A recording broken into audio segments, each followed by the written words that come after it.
ভয়াবহ বন্যা হচ্ছে, সেই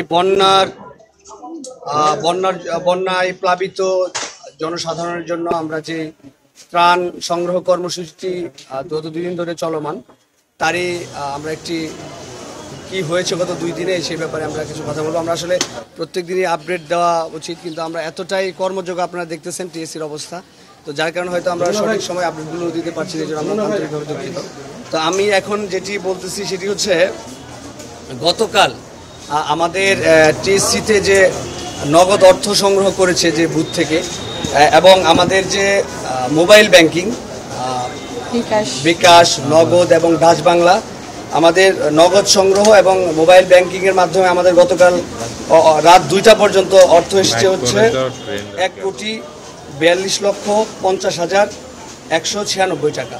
এটা ছিল আমাদের গতকাল রাত 2টা পর্যন্ত, সকাল 10টা থেকে রাত 2টা পর্যন্ত মোবাইল ব্যাংকিং এবং টিএসসি নগদ অর্থ সংগ্রহের এই অ্যামাউন্টটা। এরপরে আমাদের গতকাল যেটা হয়েছে সেটি হচ্ছে, আমরা গতকাল এখানে ত্রাণ মন্ত্রণালয়ের কর্মকর্তাদের সাথে মিটিং করে আমরা যে জেলাগুলো সবচেয়ে বেশি আক্রান্ত, যে উপজেলাগুলো সবচেয়ে বেশি আক্রান্ত সেটিকে চিহ্নিত করেছি। চিহ্নিত করে স্থানীয় প্রশাসন, যেমন জেলা প্রশাসন এবং উপজেলা প্রশাসনের মাধ্যমে, যেহেতু তারা মাঠে আছে, তাদের মাঠের যে বাস্তব অবস্থা সেটি তারাই সবচেয়ে বেশি ভালো জানেন। আপনারা ইতিপূর্বে জেনে থাকবেন, আমরা গত পরশু আমাদের এখান থেকে যে 4-5টি ট্রাক গিয়েছিল, সেখানে কিন্তু আমাদের ভলেন্টিয়ার টিম গিয়েছিল, যেটি যাওয়ার ফলে যেটি হয়েছে, তারা আসলে নিজেরাও এখানে বিপদের সম্মুখীন হয়েছেন। আমরা রাতে 24 ঘন্টার মধ্যে গতকাল এই ভোর 4টায় আমরা যোগাযোগ করতে পেরেছি যে তারা সেখানে খুব একটা ভালো অবস্থায় নেই। এই জন্য আমরা মূলত এটা জেলা প্রশাসন এবং উপজেলা প্রশাসনের মাধ্যমে এই ত্রাণ বিতরণের কার্যক্রমটি আমরা হাতে নিয়েছি, কারণ এটি হচ্ছে এখন তারাই বাস্তব অবস্থাটি জানেন। এরই ধারাবাহিকতায় গতকাল আমাদের টিএসসি থেকে 20টি ট্রাক আমরা পাঠিয়েছি দেশের যে আক্রান্ত জেলাগুলো আছে, উপজেলাগুলো আছে, সেখানে ত্রাণ মন্ত্রণালয়ের তথ্যের ভিত্তিতে। তো এই 20টি ট্রাক গিয়েছে হচ্ছে নোয়াখালী সদরে, নোয়াখালীর অন্যান্য বিভিন্ন উপজেলায়, ফেনীর বিভিন্ন উপজেলায়, লক্ষ্মীপুরে, ফেনীতে 4টি ট্রাক গিয়েছে, নোয়াখালীর প্রত্যেকটি উপজেলায় মোটামুটি ট্রাক গিয়েছে, লক্ষ্মীপুরে, কুমিল্লায় এবং হবিগঞ্জ ও মৌলভীবাজার আমাদের গত 20টি ট্রাক এই অঞ্চলগুলোতে গিয়েছে। এখন এটি হচ্ছে আমাদের গতকাল রাতে যেই কার্যক্রম সেটির আপডেট। আর আজকে আমাদের যে কার্যক্রম সেটি সকাল 10টা থেকেই শুরু হয়েছে। এই ব্যাপারে যে টিএসসিতে বুথ রিলেটেড এবং ওইখানে টিএসসির যে কি বলে শৃঙ্খলা, এ ব্যাপারে আমাদের বৈষম্যবিরোধী ছাত্র আন্দোলনের সমন্বয়ক অদিতি কথা বলবে। বিশ্বমানের থার্মিক্স রড, সালাম স্টিল থার্মিক্স, দেশের একমাত্র থার্মিক্স রড।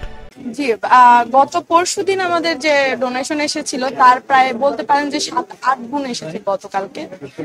এটার কারণ একটা হতে পারে যে প্রথম দিন হওয়াতে অনেকে জানতো না, একটু সময় লেগেছে।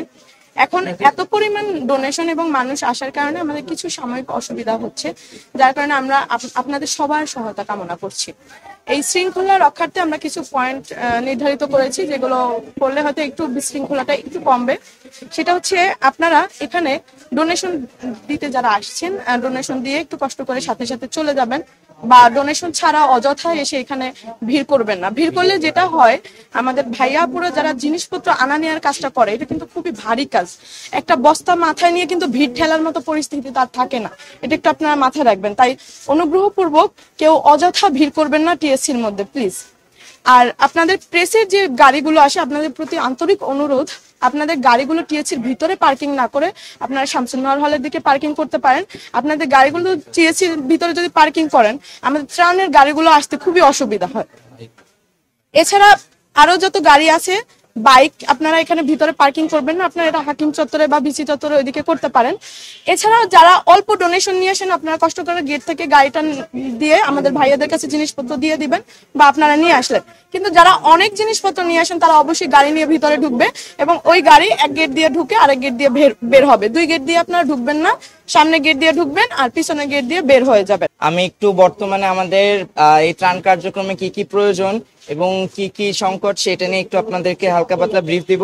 আপনারা হয়তো জানেন গতকালকে আমরা কাপড় এবং আরো বিভিন্ন জিনিসের আহ্বান করেছিলাম, বাট বর্তমান আমাদের পরিস্থিতি এটা, আমাদেরকে পর্যাপ্ত কাপড় রয়েছে, সেই কাপড়গুলো দিয়ে আমরা রিলিফ কার্যক্রম বর্তমানে পরিচালনা করতে পারবো।